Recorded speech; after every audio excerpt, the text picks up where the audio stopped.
Bien, on va voir maintenant le rôle des différents boutons de l'interface.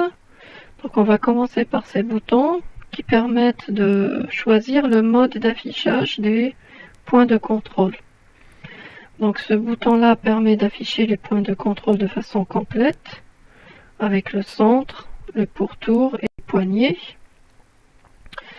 Remarquez que la couleur du centre et des poignées correspond à la couleur du calque sur lequel le point de contrôle ou le point de fusion a été défini.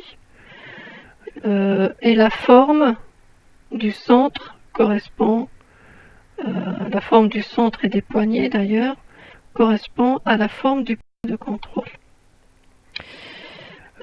Donc si on clique ici, on n'a plus le pourtour des points de contrôle, on a juste les 4 poignées et le centre.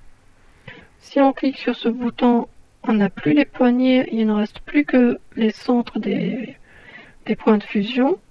Donc là on en a 3.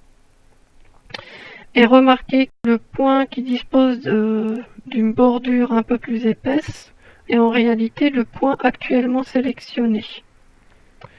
Et enfin ce bouton permet de cacher tous les points de contrôle. Bien sûr, leur effet continue d'exister. Donc voilà, on peut les réafficher. Comment faire maintenant si on veut modifier l'affichage d'un seul point de contrôle de façon individuelle? Eh bien, il suffit de cliquer dessus, tout simplement. Donc voilà, là, on bascule entre les différents affichages pour ce point de contrôle. Donc je vais en créer peut-être un autre pour mieux voir. Donc voilà, si on clique simplement, eh ben, on bascule entre les différents affichages de ce point. Alors, si on veut effacer un point, on peut utiliser ce bouton. Le point actuellement sélectionné, on peut utiliser ce bouton. Alors là, on a un message qui nous dit « Vous pouvez également effacer un point en cliquant dessus avec le bouton droit de la souris. » Donc ce message n'apparaît en fait qu'une seule fois au début. Donc si je crée un nouveau point et que je clique, cette fois-ci le message n'apparaît plus. Donc pour effacer un point, c'est effectivement plus pratique d'utiliser simplement le bouton droit de la souris.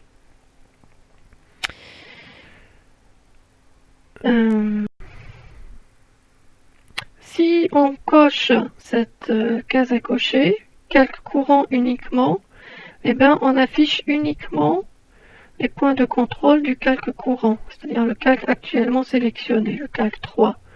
Donc si je bascule sur le calque 2, eh ben, je ne vois plus que les points de contrôle du calque 2. Donc si je décoche, je reviens vers l'affichage de tous les points. Ce curseur sert à déterminer le rayon initial des nouveaux points créés.